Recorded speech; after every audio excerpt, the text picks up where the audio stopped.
अच्छा, आज जो टॉपिक हमने स्टार्ट करना था वो है मैरिजेस ऑफ कुफार। अच्छा, तो देखो ये समझना हमारे लिए ज़रूरी है कि अगर जिससे हमारी शादी हो रही है वो मुसलमान नहीं है या मुसलमान है तो उससे क्या इफेक्ट पड़ता है निकाह के ऊपर। ठीक है। The different form of marriage in different type of religion are recognised in शरिया।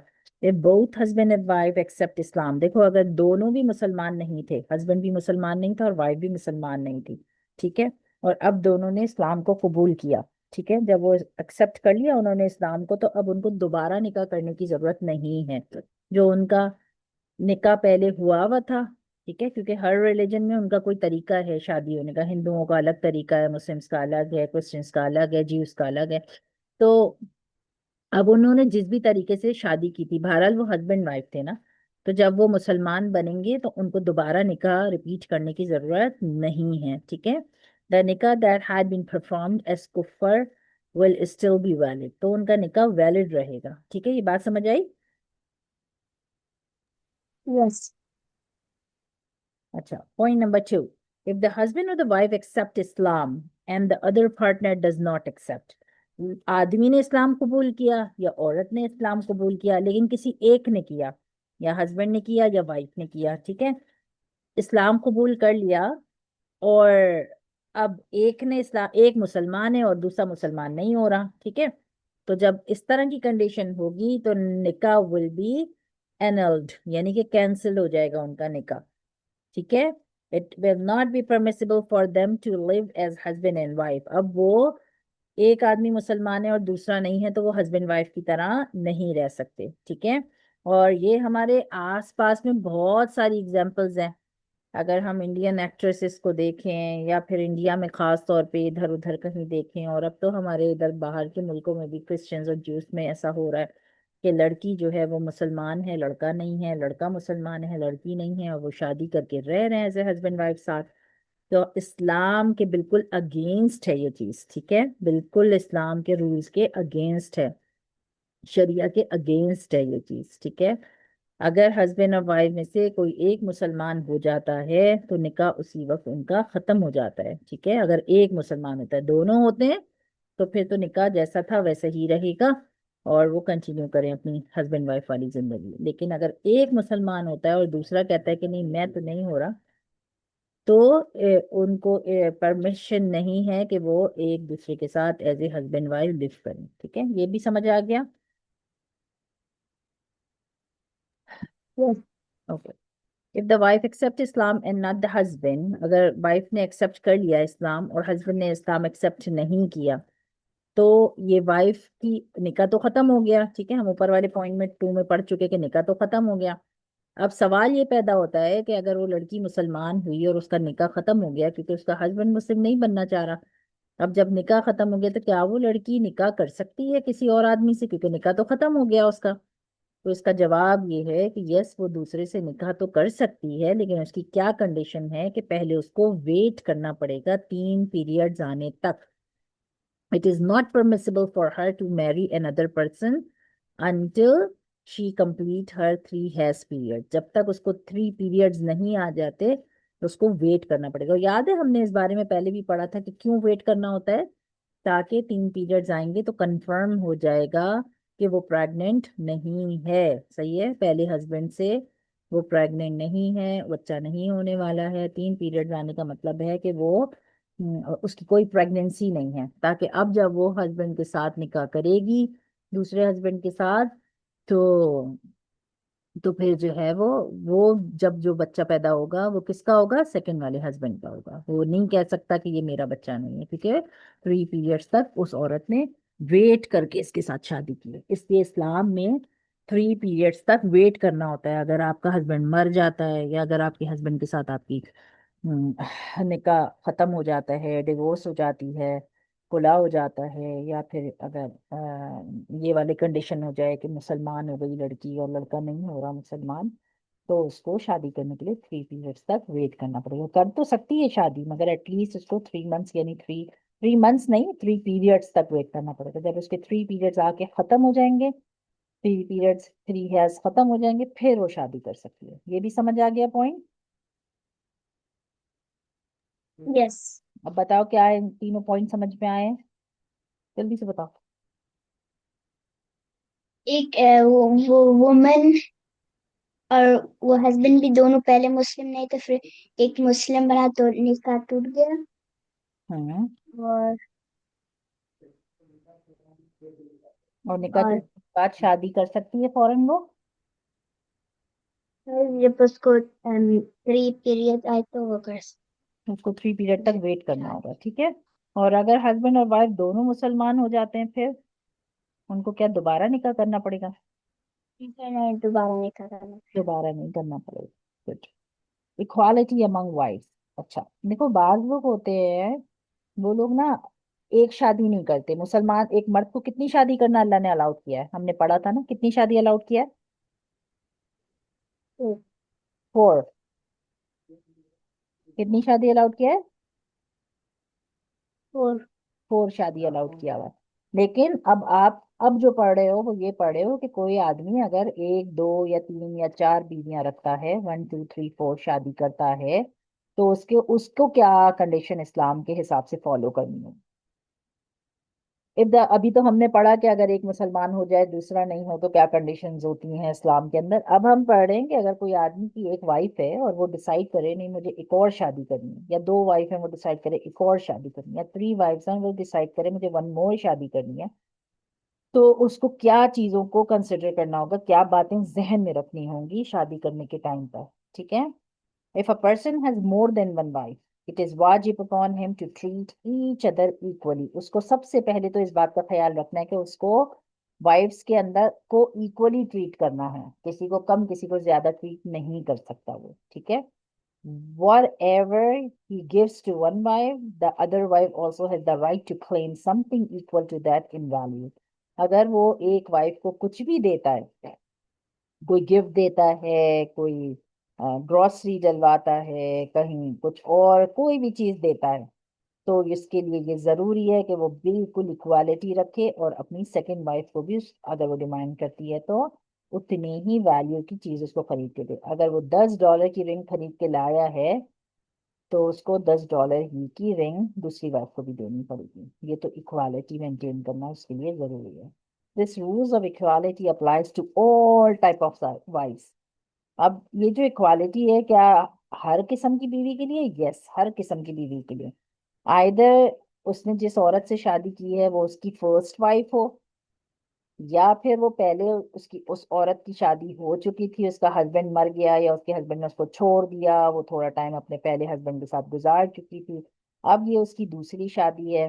तो ऐसा दिमाग में नहीं आए कि ये तो उसकी दूसरी शादी है तो क्यों इक्वल रखें उसको, जो औरत की पहली शादी है उसको इक्वल रखें। नहीं, इस हस्बैंड ने उससे शादी की है, अब वो उसकी फर्स्ट उसकी वाइफ बन गई है, तो अब वो वाइफ पहले से कई किसी और से मैरिड थी, मैरिड खत्म हो गई थी उसकी, 3 पीरियड्स आने के बाद उसने इससे शादी कर ली, कोई भी कंडीशन है, ठीक है, कोई भी कंडीशन है, चाहे उसने अपने आप अपना टाइम किसी और हस्बैंड से पहले गुजारा था, अब ये सोचे कि नहीं भाई उसने तो पहले हस्बैंड के साथ टाइम गुजारा हुआ था, मैं क्यों उसके इतना नखरे उठाऊं, मैं क्यों इतना ख्याल करूं, तो ऐसा नहीं होता, ठीक है।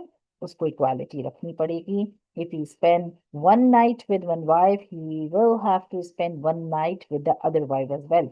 अगर वो एक रात अपनी बीवी के साथ गुजारेगा तो उसकी जो सेकंड वाइफ है उसके साथ भी उसको एक रात गुजारनी पड़ेगी, ठीक है।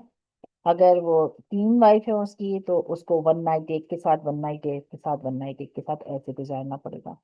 और अगर वो दूर रहती हैं वाइफ, एक किसी और सिटी में है, फर्ज करो एक किसी और सिटी में, इतना क्लोज डिस्टेंस नहीं है कि वो एवरी डे एक एक के पास नाइट स्पेंड करे, तो फिर उसके लिए क्या जरूरी है कि अगर वो 3 नाइट्स एक वाइफ के पास गुजार रहा है, या 1 मंथ एक के पास गुजार रहा है, या 1 वीक एक के पास गुजार रहा है, जितने डेज वो एक वाइफ के पास गुजारेगा उतने ही, मतलब जितने नाइट्स वो एक वाइफ के पास गुजारेगा उतने ही नाइट इक्वली उसको दूसरी वाइफ के साथ भी गुजारने होंगे। इक्वालिटी जो रखनी है वो नाइट का जो नाइट किसके साथ गुजारनी है उसमें भी रखनी है, ठीक है। ऐसा नहीं हो सकता कि उसको पहली वाइफ अब पसंद नहीं है, उसने दूसरी वाइफ दूसरी शादी कर ली, पहली को डिवोर्स भी नहीं किया, अब जब डिवोर्स नहीं किया तो अब तो उसको इक्वालिटी रखना है क्योंकि वो स्टिल उसकी वाइफ है। तो जब वो स्टिल उसकी वाइफ है तो वो ऐसा नहीं कर सकता कि जो सेकंड वाली वाइफ को लाया है वो उसको पसंद है तो उसी के पास ही रहता रहे रात में, और फर्स्ट वाइफ को इग्नोर करता रहे, ऐसा नहीं कर सकता।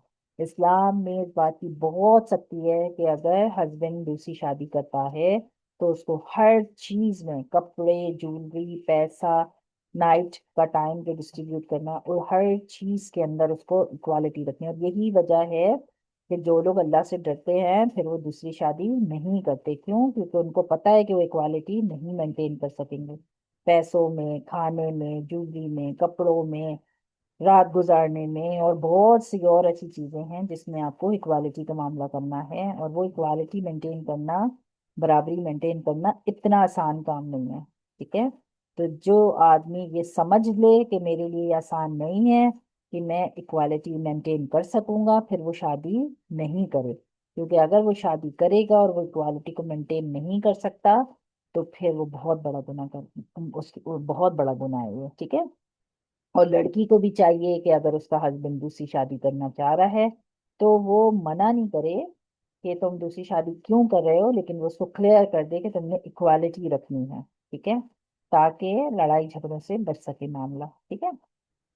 अच्छा, if he spend 2 or 3 nights with one wife, he will have to do the same with the other wife as well. अगर 3 रात किसी के पास रुक रहा है एक वाइफ के पास, तो 3 ही दूसरे के पास रुकेगा, फिर 3 तीसरे के पास रुकेगा। ठीक है? Whatever wealth, jewelry, clothes he gives to one wife, the other wife also have right to claim something equal to that in value.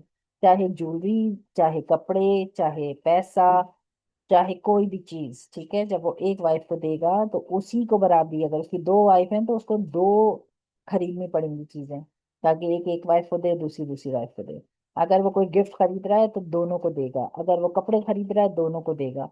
अगर वो, और ये भी नहीं करेगा कि एक को तो बड़ा महंगा खरीद के दे दे और एक को बिल्कुल सस्ता सा खरीद के दे दे, ऐसा भी नहीं करना है। ठीक है? उसको बिल्कुल इक्वल वैल्यू का उसको खरीद के देना पड़ेगा। The other wife also have right to claim something equal to that in value। और बीवी भी बोल सकती है कि भाई तुम मुझको इतने की चीज दिला रहे हो तो मुझे भी इतने की चीज दिलाओ। ठीक है? If a person marry a second woman, अगर एक आदमी दूसरी शादी करता है, the right of his new wife and the right of the old wife are same।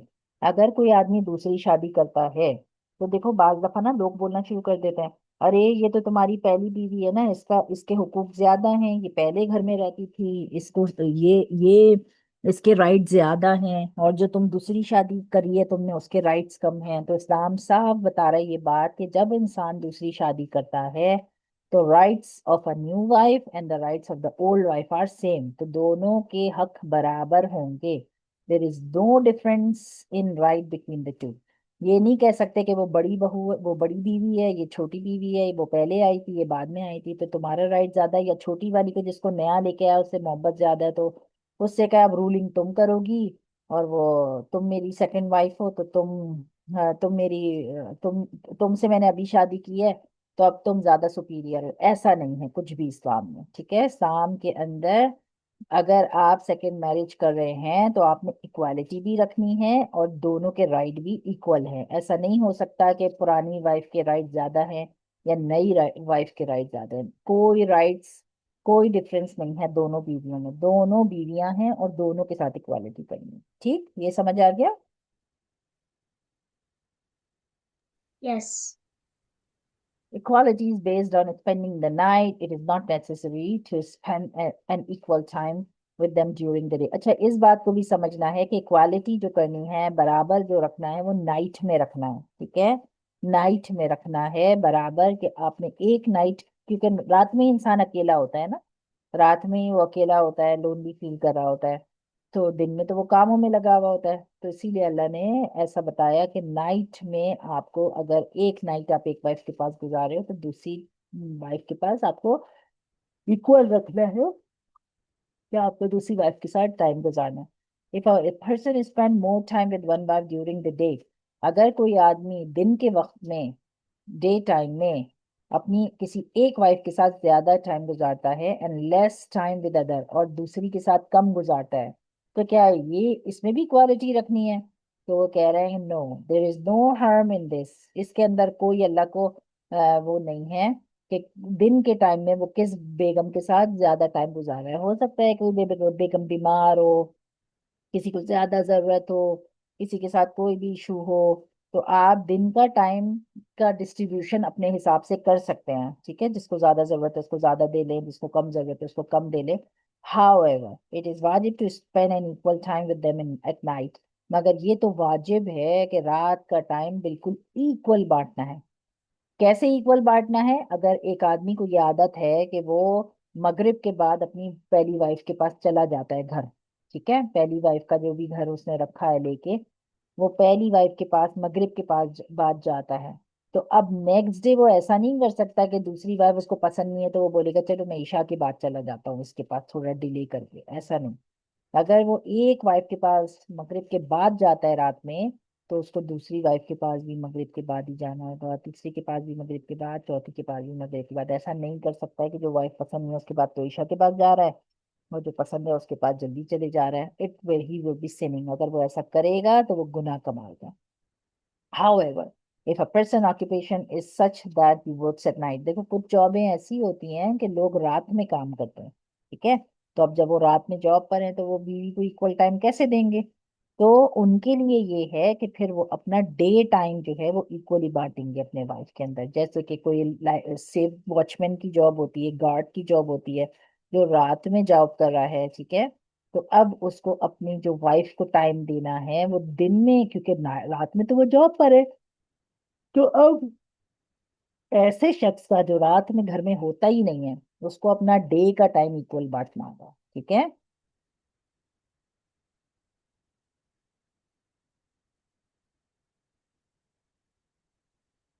अच्छा, अब ये बात समझ में आ गई अच्छे तरीके से कि अगर वो इशा में मगरिब में जाता है अपनी वाइफ के पास तो दूसरी के पास भी मगरिब में ही जाएगा, और दिन का टाइम वो अपनी मर्जी से एक दूसरे जिसको ज्यादा देना चाहे दे सकता है। नाइट में ऐसा नहीं कर सकता। लेकिन ऑन द अदर हैंड, अगर वो नाइट की जॉब करता है, वो नाइट में है ही नहीं घर में, तो फिर उसको डे में ये काम करना पड़ेगा कि डे का टाइम इक्वल बांट के रखे। ये समझ आई बात? Yes. There is no equality in engaging in. अच्छा, ये भी जरूरी नहीं है कि वो अपनी बीवी के साथ जब रात को स्पेंड कर रहा है टाइम तो वो उसको जो है वो उसके क्लोज भी जाए। अगर उसका दिल नहीं चाह रहा तो ये जरूरी नहीं कि उसको भी इसमें भी इक्वालिटी रखनी है कि वो अपनी बीवी को टच करे या उसको प्यार करे, या उसमें इक्वालिटी रखने का अल्लाह ने हुक्म ऐसा नहीं दिया कि तुम्हारा दिल नहीं चाह रहा लेकिन फिर भी तुमने करना है। हाँ, जाना जरूर है, रात तुम्हें वहीं गुजारनी है, in the sense that if a person with one wife, अगर वो एक वाइफ उसको ज्यादा पसंद है, वो उसको ज्यादा उसके साथ जो है वो अपना फिजिकल रिलेशन बनाता है, तो ये जरूरी नहीं है कि जो वाइफ उसको पसंद नहीं है उसके साथ वो फिजिकल रिलेशन बनाए जबरदस्ती। बस असल ये चीज है जो दिमाग में रखो कि उसको नाइट इक्वल गुजारना है। उसको एक घर में अगर जाना है और नाइट गुजार के आना है तो नेक्स्ट डे नेक्स्ट के पास, नेक्स्ट वाइफ के पास जाना है, ठीक है। ये जरूरी नहीं है कि वो कितनी प्यार मोहब्बत करता है किस वाइफ से, ये मैटर नहीं करता, ठीक है। The man has to maintain equality in allocating nights, उसको एलोकेट करने के लिए नाइट्स मेंटेन करना है इक्वालिटी को to his wife respective of whether he is ill और नॉट। और वो ये भी नहीं कह सकता आज तो मैं बीमार हूँ, आज मेरे साथ ऐसा हो गया, आज मेरे साथ वैसा हो गया, आज मेरी गाड़ी खराब हो गई। उसको हर हाल में मेंटेन करना है इक्वालिटी को, ठीक है, ये बात ध्यान में रखो कि उसको हर हाल में ये मेंटेन करना है। कोई एक्सक्यूज नहीं चलेगा, चाहे वो सचमुच का भी सिक हुआ है, तब भी उसको अपनी नाइट उस दूसरी वाइफ के पास गुजारनी होगी। और ये इतनी जरूरी चीज है कि जब नबी सल्लल्लाहु अलैहि वसल्लम की 11 वाइफ्स थी ना, उस जमाने में 4 वाइफ्स की इजाजत थी, लेकिन अल्लाह ने सिर्फ ओनली एंड ओनली प्रॉफिट मोहम्मद सल्लल्लाहु अलैहि वसल्लम को ये अथॉरिटी दी थी कि वो ज्यादा वाइफ्स रख सकते हैं, ताकि उनके जाने के बाद उनकी वाइफ जो है वो इस्लाम की को जो है वो पब्लिसिटी करें लोगों के अंदर। तो उनकी 11 वाइफ्स थी, तो वो हर रोज एक वाइफ के पास गुजारते थे। तो जब वो बहुत बहुत बहुत रियली सिक हो गए अपने दैट टाइम से पहले, तो उनके अंदर इतनी एनर्जी नहीं रही कि वो एक वाइफ से निकल के दूसरी वाइफ के घर जाते, फिर दूसरे से निकल के तीसरी के घर जाते। तो सारी वाइफ्स ने मिलकर डिसाइड किया कि नहीं, उनको हजरत आयशा रदी अल्लाह अन्हा उनकी जो वाइफ है वो सबसे ज्यादा पसंद थी, तो उनको अब इन्हीं के पास ही रहने दिया जाए। तो बोलते हैं नबी सल्लल्लाहु अलैहि वसल्लम अपनी बीमारी में भी पूछ रहे थे आज किसकी बारी है, आज मुझे किसके घर जाना है, आज किसके घर जाना है, तो उनको बताया गया कि नहीं, हम सब ने अपनी बारियां खुद से खत्म कर दी हैं, और अब आप हजरत आयशा के साथ रह सकते हैं। इतना ज्यादा वो इक्वालिटी रखते थे अपनी वाइफ के अंदर। There is no sin in loving one wife more than other. अच्छा, ये बता रहे हैं कि इक्वालिटी नाइट्स में रखनी है, ठीक है, चाहे आप इल हो या नहीं हो, लेकिन इसमें कोई सिन नहीं है, इसमें कोई गुनाह नहीं है कि एक वाइफ को आप ज्यादा प्यार करें और दूसरी को कम प्यार करें। हाँ, देना लेना जो भी करना है ना, ग्रोसरी, कपड़े, ज्वेलरी, उसमें इक्वालिटी करनी है, रात में भी इक्वालिटी करनी है, रात स्पेंड करने के लिए। मगर आप अगर एक बीवी को ज्यादा प्यार करते हैं और वो आपके ज्यादा दिल के करीब है और आप दूसरी को नहीं करते, तो इसमें कोई सिन नहीं है, ठीक है, इसमें सिन नहीं है। क्योंकि क्यों? क्योंकि दिल का जो मामला है वो तो इंसान के कंट्रोल में ही नहीं होता कि वो किसको ज्यादा प्यार करे किसको कम प्यार करे, तो अल्लाह ने उसको छोड़ दिया है इंसान मर्द के ऊपर ही, ठीक है। तो उसमें कोई हार्म नहीं है कि वो किस वाइफ को ज्यादा प्यार करता है किसको कम। मगर वो जिसको भी ज्यादा प्यार करता है उसके पास ज्यादा रात स्पेंड नहीं कर सकता, उतना ही करेगा जितना वो दूसरी बीवी को भी अफोर्ड कर सके, बराबर सेम उसमें, ठीक है। इक्वालिटी इज नॉट वाजिब and embarking on a journey. अच्छा, जब अगर सफर पे जाना है, अब फर्ज करो एक आदमी की दो बीवियां हैं या तीन है या चार बीवियां हैं, ठीक है। अब उसको सफर पे जाना है, वो जा रहा है, लेट सपोज इंडिया जा रहा है, ठीक है। अब उसको चूज करना है कि मुझे अपनी कौन सी बीवी को अपने साथ लेके जाना है। तो बेहतर तो ये है कि वो ड्रॉ कर ले, चारों बीवियों का नाम कागज पे लिखे, पेपर पे लिखे, और उसको फोल्ड करके कहे भाई एक नाम उठा लेते हैं, जिसका भी निकलेगा उसको मैं लेके चला जाऊंगा अपने साथ। सबसे अच्छा तरीका तो ये है, जब भी घर में किसी बात के ऊपर लड़ाई हो, कास्ट कर लेना चाहिए, ठीक है। लेकिन इस बात में कोई गुनाह नहीं है कि अगर वो खुद से डिसाइड करे कि मैं अपनी इस बीवी को अपने साथ ट्रैवलिंग पे लेके जाना चाह रहा हूँ, तो वो अपनी मर्जी से अपनी बीवी चूज कर सकता है और उसको ट्रैवलिंग पे अपने साथ लेके जा सकता है। लेकिन लेट सपोज वो 10 दिन के लिए ट्रैवल करके गया था, तो अब 10 नाइट उस बीवी के साथ रुका है, तो अब वापस आने के बाद उसको 10-10 नाइट बाकी बीवियों में डिस्ट्रीब्यूट करने पड़ेंगी अपनी। लेकिन ये उसकी चॉइस है। इक्वालिटी इज नॉट वाजिब and in working on a journey the husband can take whichever wife she he wishes. वो जिसको चाहे अपने साथ ले जा सकता है।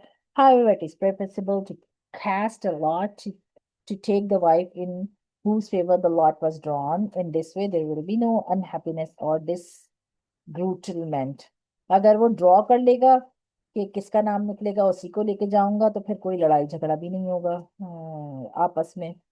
तो ये भी एक चीज हो गई, ये समझ में आ गया फातिमा? यस। चल जल्दी जल्दी बताओ इसमें क्या समझ में आया, तो हम नेक्स्ट आर्टिकल शुरू करेंगे। अपने वाइफ एक सबको इक्वल देने पड़ेगा। और काम डे में रहता तो रात वाइफ के साथ गुजारने का, हम्म। और जब रात में काम रहता तो फिर डे में। इक्वल रखना है, सही है। अच्छा, अब एक वाइफ के पास अगर ईशा में जा रहा है, तो क्या दूसरी के पास मगरिब में जा सकता है? नहीं, नहीं, उसको क्या करना पड़ेगा? सेम टाइम पे। सेम टाइम पे जाना पड़ेगा, ठीक है। अगर जर्नी पे जाएगा तो क्या रूल है? तो वो चूज कर सकता है किसके साथ उसको जाने हाँ, का। वो चूज कर सकता है कि वो किसके साथ जाए। अच्छा, इस बात में अल्लाह ने क्या कहा है कि किसको ज्यादा प्यार करना है किसको कम प्यार करना है, क्या उसमें भी इक्वालिटी रखना है? नहीं, उसमें नहीं। उसमें इक्वालिटी नहीं रखना, जिसकी मर्जी आए उसको वो ज्यादा प्यार करे, जिसकी मर्जी आए उसको वो कम प्यार करे, ठीक है। आलू, अगर वो सिख है तो वो दूसरी वाइफ को कॉल करके बोल सकता है कि आज मैं सिख हूँ तो आज मैं इधर ही स्टे करूंगा, मैं घर नहीं आ रहा? नहीं। नहीं बोल सकता। चाहे वो कितना भी सिख हो, उसको दूसरी वाइफ का जो भी टाइम है उसके पास जाके उसको देना पड़ेगा, ठीक है। अच्छा, और हमने इसके अंदर क्या पढ़ा? क्या न्यू वाइफ और ओल्ड वाइफ में कोई डिफरेंस होता है? उनके राइट्स में कोई डिफरेंस होता है? नहीं। नहीं होता, ठीक है, दोनों वाइफ बराबर है। कोई भी फैमिली मेंबर या हस्बैंड ये नहीं बोल सकता कि ये पुरानी बीवी है तो इसके राइट्स कम हैं और ये नई आई है इसके राइट्स ज्यादा हैं, या ये ओल्ड है इसके ज्यादा हैं या इसके कम है, कोई नहीं, दोनों के क्या होंगे? सेम। सेम राइट्स होंगे, ठीक है। अच्छा, ट्रीट कैसे करेगा वो अपनी वाइफ को? अगर एक्स्ट्रा वाइफ लेकर आया है वो, तो ट्रीट कैसे करेगा? सबको इक्वल, जब वो एक को कुछ देगा तो दूसरे लोग वो भी। हम्म। कपड़ा, ज्वेलरी, कपड़े, हर चीज में क्या करेगा? सेम सेम रख। क्वालिटी का। सेम रखेगा और उसको इक्वल रखने की उसको पूरी कोशिश करनी है, ठीक है। और ये बहुत जरूरी चीज है आजकल। अगर आप वाइट लैब देखें ना अपने रिश्तेदारों में, रिलेटिव्स में, इंडिया में, पाकिस्तान में, बहुत हो रहा है। छुप के दूसरी शादी कर लेते हैं, फिर वाइफ को पता ही नहीं होता, जब रात में अगर दूसरी वाइफ के पास रुक रहे हैं तो आदमी को भी नहीं पता होता कि अगर मैं दूसरी शादी करूंगा तो मेरे क्या राइट्स मुझे पूरे करने हैं फर्स्ट वाइफ के, उसको भी नहीं पता होता। तो फिर वो क्या करता है, ज्यादती करता है, वो मिसट्रीट हो जाती हैं वाइफ्स, कि वो उसको पता ही नहीं इक्वालिटी कैसे रखनी है मुझे, या अल्लाह ने इक्वालिटी रखने का बोला है, या इक्वालिटी में क्या चीजें शामिल हैं, क्या चीजों के लिए एक्सक्यूज है, ट्रैवलिंग के लिए एक्सक्यूज है, और किसी को प्यार ज्यादा करना है उसके लिए एक्सक्यूज है। तो जिन चीजों के लिए एक्सक्यूज है उसके लिए तो है चलो एक्सक्यूज, लेकिन जिन चीजों के लिए एक्सक्यूज नहीं है उसमें तो इक्वालिटी करना है। बाज दफा क्या करते हैं, हस्बैंड्स के दो दूसरी शादी कर ली, कोई लड़की पसंद आ गई, दूसरी शादी कर ली, अब दूसरी के साथ ही रहे जा रहे हैं, रहे जा रहे हैं, रहे जा रहे हैं, पहली को पूछ ही नहीं रहे, पहली के बच्चों को भी नहीं पूछ रहे। तो ऐसी सूरत में जब इंसान को ये समझ में आ जाए कि मैं इक्वालिटी नहीं रख सकता, तो या तो वो डिवोर्स कर दे, ताकि कम से कम वो औरत दूसरी जगह पे शादी कर ले और उसकी जिंदगी भी चलना शुरू हो जाए। और या तो फिर अगर उसने फर्स्ट बीवी को भी कीप करना है तो फिर इक्वालिटी रख के चले, ठीक है। अगर इक्वालिटी नहीं रखेगा तो बहुत बड़ा सीन है, और ये आजकल बहुत बहुत बहुत हो रहा है, ठीक है। तो ये इसलिए जहन में रखना जरूरी है। जब हम पढ़ लेते हैं, समझ लेते हैं किताब से, तो फिर हम आर्ग्यूमेंट नहीं बनाते हर चीज को, क्योंकि हमें फिर पता होता है राइट और रॉन्ग, कि राइट क्या है इसमें और रॉन्ग क्या है इसमें, ठीक है। अच्छा, breast feeding, when a child is born it is वाजिब on a mother to breast feed the child. अगर कोई बच्चा पैदा होता है तो ये माँ के लिए वाजिब है कि वो उसको दूध पिलाए। However if the father is rich and wet nurse can be obtain, अगर आदमी बहुत पैसे वाला है और वो कोई नर्स रख सकता है, there is no sin on the mother if she does not want to breast feed the child. देखो बाज लोग कहते हैं कि ओ अम्मी अम्मा दूध नहीं पिला रही अपना बच्चे को, तो ये कोई बहुत ज्यादती कर रही है। ऐसा नहीं है। देखो पहले के जमाने में तो ये पाउडर मिल्क होते ही नहीं थे, फॉर्मूला होते ही नहीं थे बच्चों के, राइट। तो पहले के जमाने में क्या होता था कि वो, जैसे हम घर में मेड रखते हैं ना, वैसे वो नर्स रखते थे, और वो नर्स का काम होता था बेबी को फीड कराने का, वो अपना फीड बेबी को कराती थी, क्योंकि बॉटल वाले तो मिल्क होते ही नहीं थे उस जमाने में। तो ये उस जमाने से, ओल्ड जमाने से चल रहा है कि फिर वो वेट नर्स रखते थे। वेट नर्स का काम ये होता है कि वो जो है वो फीड करती है बच्चे को, अपना फीड कराती है बच्चे को। तो हेल्दी सी कोई वेट नर्स देख के रखते थे, ठीक है। अगर कोई फादर किसी का रिच है तो वो अगर अगर औरत कहे कि नहीं मैं फीड नहीं कराऊंगी, तो फिर वो वेट नर्स को रख लेते थे और वेट नर्स उसको फीड कराती थी। लेकिन आजकल ये क्यों नहीं होता, क्योंकि अब वो बॉक्सेस में मिल्क आने लग गया है, बॉटल में डालते हैं, बनाते हैं, बच्चे को पिला देते हैं, राइट। तो वो रिप्लेस हो गई ये वाली चीज, लेकिन रखने वाले अभी भी रखते हैं वेट नर्स, कि हमको नहीं, हमें डब्बे का दूध नहीं पिलाना, बॉक्स वाला दूध नहीं पिलाना, हमको ओरिजिनल दूध पिलाना है, ठीक है। तो ये बात समझ आ गई। और बाज यस। दफा ऐसा भी हो जाता है कि औरत बीमार इतनी हो गई बेबी बॉर्न होने के बाद कि वो पिला इतनी वीक है कि वो पिला ही नहीं पा रही, अब ब्रेस्ट फीड ही नहीं करा पा रही बच्चे को, तब भी ऐसी सूरत में वो वेट नर्स रख सकते हैं, ठीक है। तो यहाँ पर ये बताया जा रहा है कि वेट नर्स की भी इजाजत है इस्लाम के अंदर, ठीक है। समझ आया। Yes. It is not permissible to breastfeed someone else's child without the permission of the husband.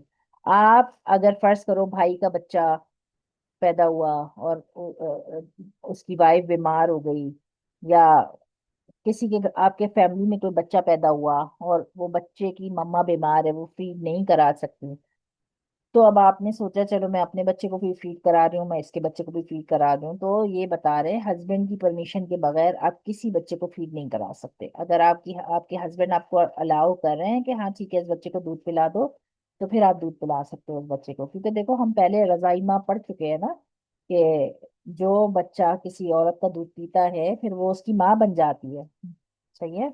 और जब माँ बन जाती है तो फिर उसके बच्चों से कभी शादी नहीं हो सकती है। तो ये बहुत बहुत बारीक मसला है, ठीक है। तो किसी के बच्चे को ब्रेस्ट फीड कराना यानी आप उस बच्चे की भी मम्मा बन गए, तो फिर आपके बच्चे और उसके बच्चे कभी भी आपस में मैरी नहीं कर सकते, ठीक है। तो ये भी एक रीजन है। However the child is extremely hungry, अगर बच्चा बहुत भूखा हो रहा है and there is a fear that it if it is not fair he will die, then in such case she can feed the child without seeking the permission of her husband. मगर कह रहे हैं कि अगर husband उस वक्त कहीं बाहर गया हुआ है, आपको अचानक से पता चला है बच्चा इतना भूखा है कि अगर अभी इसने दूध नहीं पिया तो ये मर जाएगा, इतना कि मर जाएगा, तब हस्बैंड की परमिशन के बगैर आप उसको उस वक्त दूध पिला सकते हैं ताकि वो मरने से उस बच्चे को बचाया जा सके। ठीक है, क्योंकि इस्लाम में जो जान है ना, लाइफ, उसकी बहुत इंपॉर्टेंस है कि कोई मरे ना। ठीक है, तो इस वजह से अलाउड है कि अगर हस्बैंड नहीं है और आपको परमिशन भी उस वक्त लेने का टाइम नहीं मिल रहा, लेकिन एक बच्चा बिल्कुल मरने वाला है, तो फिर आप उसको दूध पिला देंगे। The maximum period of breast feeding, the maximum period of breast feeding is 2 years। 2 साल तक दूध पिलाना है। इट इज हराम to feed a child beyond 2 years। देखो, 2 साल तक का अलाउड है बच्चे को दूध पिलाना।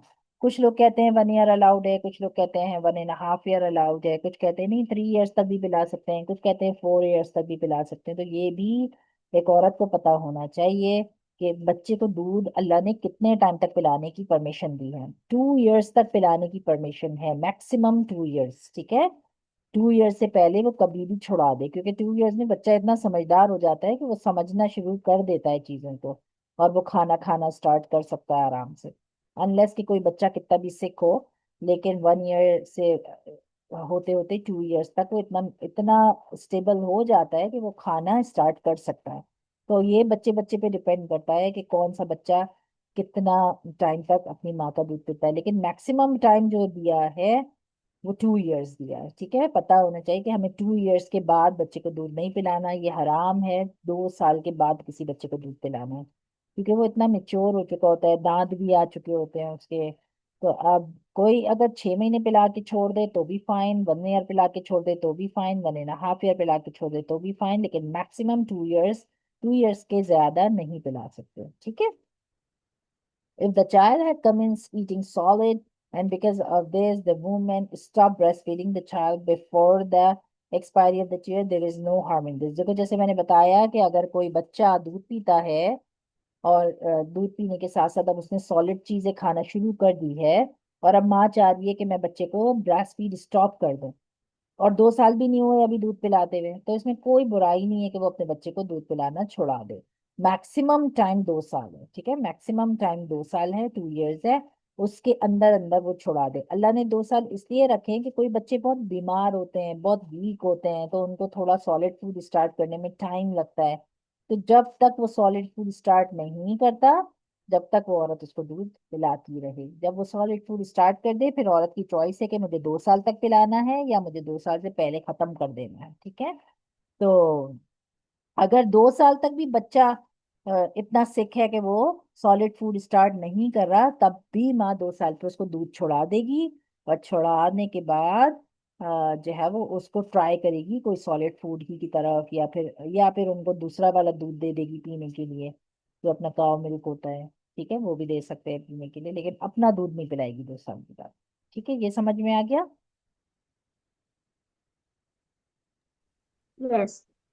When the child drinks the milk of another woman, that woman become the mother of this child। अगर कोई बच्चा किसी अपनी मम्मा का दूध पीने के बजाय किसी और का ब्रेस्ट फीड लेता है, ठीक है, तो जिसका भी ब्रेस्ट फीड लेगा, हमने पढ़ा था कि वो उसकी मम्मा बन जाती है। ठीक है, वो उसकी दूध शरीक माँ बन जाती है, मम्मा बन जाती है। The husband of that woman become this child's father. और हस्बैंड जो है ना उस आदमी का, वो उसके बच्चों का बाप बन जाता है। The children of this woman are regarded as foster brothers and foster sisters। आपने नाम सुना होगा ना, foster brother, foster sister। तो ये जो दूध पी लेते हैं ना एक दूसरे का, एक दूसरे की मम्मा का अगर दूध पी लेते हैं, तो उस ये मम्मा के और वो मम्मा के जो बच्चे हैं वो आपस में फॉस्टर ब्रदर एंड सिस्टर हो जाते हैं। वो फॉस्टर ब्रदर सिस्टर का आपस में निकाह हराम है, नहीं हो सकता, ये हम पहले भी पढ़ चुके हैं। All the relations that become haram through lineage, blood relation become haram through this foster relationship as well। और जितने रिश्ते उसके लिए हराम पहले थे, अब foster वाले के लिए भी हराम होंगे। According to the majority of the ulama, this rule will only apply if the child drinks the milk within the age of 2 years। अगर बच्चे ने 2 साल के अंदर दूध पिया तब। If a child drinks the milk of another woman at the age of 2, this will not be considered. अगर उसने 2 साल से ऊपर में दूध पिया था तब ये रूल अप्लाई नहीं होगा। अगर 2 साल के अंदर अंदर जब वो खाना खाने के काबिल नहीं था वो बच्चा, उस वक्त दूध पिया, तब ये रूल अप्लाई होगा। This women will be not be regarded as the child mother, nor will children be regarded as a child brother. अगर 2 साल के बाद किसी वजह से उसने दूध पिया तब ये रूल अप्लाई नहीं होगा। एक मिनट देखने दो ये कितना है। ओहो ये तो बहुत लंबा है। चलो बस हम इसको यहाँ पे खत्म करते हैं। Therefore, if they happen to marry, their nikah will be valid. However, Imam Abu Hanifa rahmatullah alayhi said that even if a child drinks the milk of another woman within 2.5 years, the nikah will still not be valid. If the child drinks the milk after the 2 age, there is no way that it will continue. In this case, all ulama agree the nikah will be valid. अच्छा बस ये याद रखो कि 2 साल से बड़ा था बच्चा और फिर उसने उस अम्मा का दूध पिया है तो कुछ के नजदीक निकाह स्टिल नहीं हो सकता, कुछ के नजदीक हो सकता है। बट ये बात जहन में रखो कि अगर बच्चा अपनी मम्मा से हटके किसी और का मिल्क पी लेता है, ब्रेस्ट फीड लेता है किसी भी रीजन की वजह से, तो इस मम्मा, इसकी जो ओरिजिनल मम्मा है और जिसने दूध पिलाया है, वो दोनों मम्मा के जितने बच्चे हैं वो इसके जिस मम्मा ने दूध पिलाया उसके बच्चे इसके फॉस्टर ब्रदर एंड सिस्टर बन जाएंगे। सही है? समझ आ गया? यस। चल फिर इंशाल्लाह इसको यहीं तक रखते हैं ताकि जितना आज पढ़ा है वो आराम से जहन में रहे, वरना फिर टू मच ना हो जाए आपको। तो इंशाल्लाह इसका मुझे बता दो अभी तक क्या समझ में आया है, मिल्क का जो जो पढ़े पॉइंट्स। जब बच्चा बॉर्न होता है तो वाजिब है उसको पिलाना। हाँ उसको दूध कितने टाइम तक? 2 इयर्स। 2 इयर्स तक। और अगर वो चाहे 2 ईयर से पहले छुड़ाना चाहे अपने बच्चे को दूध पिलाना तो वो कर सकते। कर सकती है, इसमें कोई वो नहीं है। और अगर उसका हस्बैंड रिच है और वो चाहती है कि मैं दूध ना पिलाऊं, कोई और को हायर कर ले हम दूध पिलाने, तो क्या ये भी अलाउड है? यस। यस। और बाज दफा क्या होता है कि हस्बैंड जो है वो फाइट कर रहे होते हैं अपनी वाइफ के साथ कि नहीं दूध तुमने ही पिलाना है, हमें बॉटल का दूध नहीं पिलाना। तो इससे ये पता चल रहा है कि दूध पिलाना है या नहीं पिलाना, ये कौन डिसाइड करेगा? मम्मा डिसाइड करेगी बच्चे की कि वो अपना दूध पिलाना चाह रही है, बॉटल का पिलाना चाह रही है या किसी को हायर करके पिलाना चाह रही है, उसकी चॉइस है। सही है, हस्बैंड की चॉइस।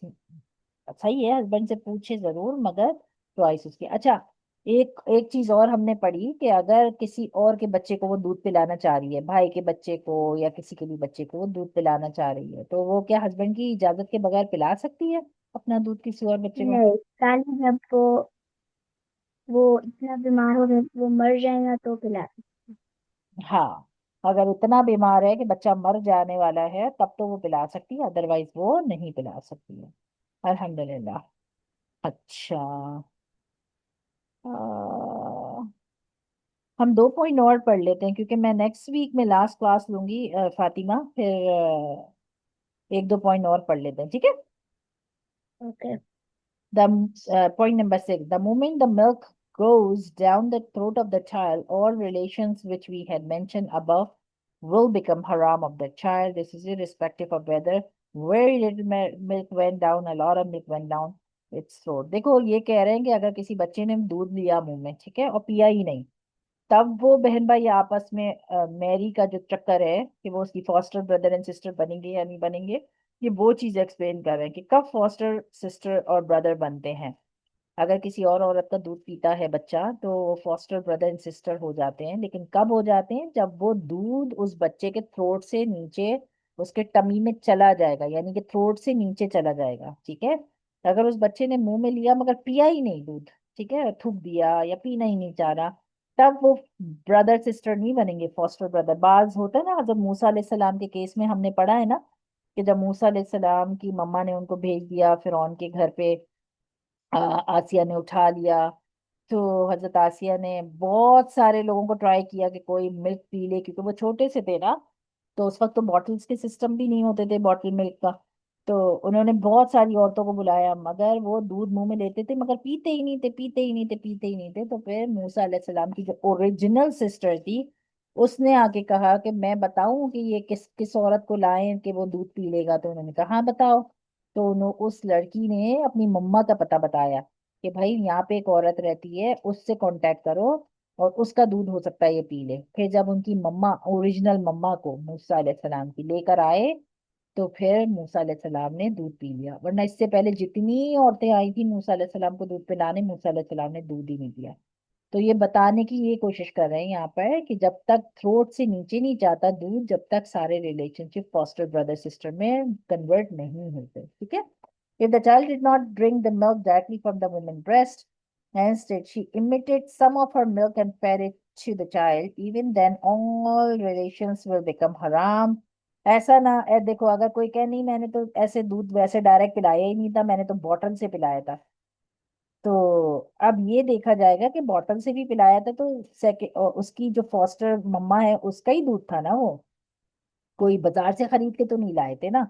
तो फिर भी क्या होगा, वो हराम हो जाएंगे रिलेशनशिप्स, वो फॉस्टर ब्रदर सिस्टर बन जाएंगे, वो मैरी नहीं कर सकते होंगे। ठीक है, चाहे बॉटल से पिलाओ। बताने का मकसद ये है कि अगर अगर कोई बच्चा अपनी मम्मा के अलावा किसी और का मिल्क पीता है, तो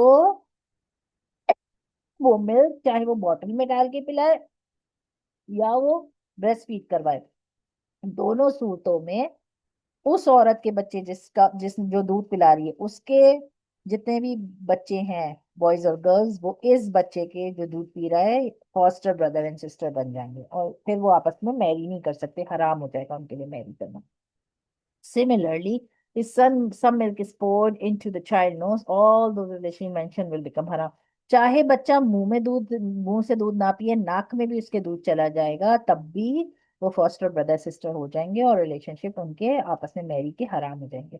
पर if some milk is poured into the ears, it will not consider। कान में चला गया तो मसला नहीं है, नाक में और मुंह में अगर दूध चले गया तो इसका मतलब वो कंसिडर यही किया जाएगा कि उसके उस मम्मा के बच्चे और ये वाला बच्चा आपस में बहन भाई हो जाएंगे।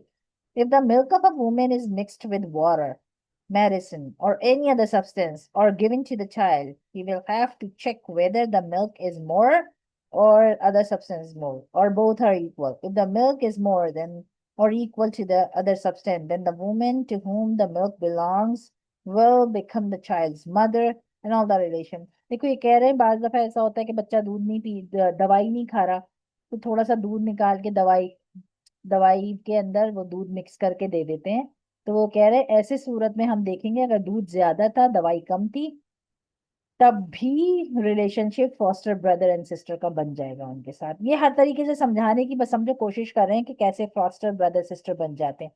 हालांकि आजकल के जमाने में ये बहुत कम होता है, ऐसा बहुत कम होता है कि कोई और औरत आपके बच्चे को दूध पिलाए, बहुत कम होता है अब। लेकिन पहले क्योंकि बहुत होता था इसलिए एक्सप्लेन किया जा रहा है, लेकिन हमें जहन में इसलिए रखना है कि अगर होता है तो हमें पता रहे कि अब ये बहन भाई हो गए हैं और ये मैरी नहीं कर सकते आपस में। अह चल, यहाँ तक रख लेते हैं, इसको 10 तक पढ़ लेते हैं या इस पेज को कंप्लीट कर लेते हैं। The milk of a woman was mixed with cow or goat milk, and the child drank this milk. Check which is more. If the woman milk is, ये भी देखो यहाँ यही बता रहे हैं कि अगर आप उसको काउ मिल्क में या गोट मिल्क में मिक्स करके दे रहे हैं तब भी देखा जाएगा कि औरत का मिल्क ज्यादा था या काउ का ज्यादा था। अगर औरत का मिल्क उसमें ज्यादा था तब भी वो फॉस्टर ब्रदर एंड सिस्टर हो जाएंगे। ठीक है। If a virgin happen to get milk and a child happen to drink it, or ration will be haram। अगर कोई ये लड़की है उसकी शादी नहीं हुई और किसी भी वजह से उसको दूध आ रहा था और उसने उस बच्चे को दूध पिला दिया, तो अब वो भी रिलेशनशिप हराम हो जाएगा, आपस में मैरी नहीं कर सकते। The milk of a dead woman was taken out and given to a child. फर्ज करो कोई औरत है वो मर गई है, उसका बच्चा पैदा हुआ है, ठीक है, और अब उस औरत का जो मिल्क था वो उस मर गई है, लेकिन मिल्क जो है वो बच्चे को पिलाया जा रहा है। Even all ration become harm of this child. अगर वो मरी हुई भी थी औरत, लेकिन अगर उसका दूध निकाल के किसी बच्चे को पिला दिया, तो उस मरी हुई औरत के जितने बच्चे थे वो इसके बहन भाई हो जाएंगे। Two children drank milk from the same cow or goat. In doing so, no relationship become haram, nor are they regarded as brother sister। अगर दो बच्चे काव का मिल्क पीते हैं, सेम काव का मिल्क पीते हैं या सेम गोट का मिल्क पीते हैं, तब वो आपस में फॉस्टर ब्रदर एंड सिस्टर कभी भी नहीं बनेंगे, क्योंकि वो मम्मा से नहीं पी रहे हैं, काव का मिल्क पी रहे हैं या गोट का मिल्क पी रहे हैं। ये सारा रूल ये बता रहे हैं कि किसके लिए, कि हो सकता है किसी के जहन में आए, ओ ये तो सेम काओ का दूध था, दोनों ने पी लिया, तो अब क्या ये ब्रदर सिस्टर हो गए? तो वो बता रहे नहीं नहीं ऐसा नहीं है, किसी काओ या गोट के दूध पीने से कुछ भी नहीं होता। असल फर्क पड़ता है अगर जब किसी औरत से ब्रेस्ट फीड करता है बच्चा। ठीक है, यहाँ तक समझ में आ गया अच्छे तरीके से? यस। अल्हम्दुलिल्लाह। चलो अब इसको यहाँ तक रखते हैं, कोई क्वेश्चन तो नहीं है इसके अंदर, सब चीज अच्छे से समझ में आ गया ना? इजी है ना, मुश्किल तो नहीं है ना? यस। चलो ठीक है, इंशाल्लाह दुआ पढ़ लेते हैं। सुभान अल्लाहि व बिहम्दिही, सुबहान बिहम्दिही, सुब्हानकल्लाहुम्मा व बिहम्दिका, सुब्हानकल्लाहुम्मा बिहम्दिका, नशहदु अल्ला इलाहा इल्ला अंता, अशहदु अल्ला इलाहा इल्ला अंता, नस्तगफिरुका व नतूबु इलैक, नस्तगफिरुका व नतूबु इलैक, सुबहान रब्बिका सुब्हान रब्बिका रब्बिल इज्जति रब्बिल इज्जति अम्मा यसिफून, अम्मा यसिफून, सलामुन अलल मुरसलीन, वस्सलामुन अलल मुरसलीन, वल्हम्दुलिल्लाहि रब्बिल आलमीन। अल्हम्दुलिल्लाहि रब्बिल आलमीन। अस्सलामु अलैकुम व रहमतुल्लाहि व बरकातुहू। वालेकुम अस्सलाम व रहमतुल्लाहि व बरकातुहू। अल्लाह अल्लाह हाफ़िज़। हाफ़िज़। अल्लाह हाफ़िज़।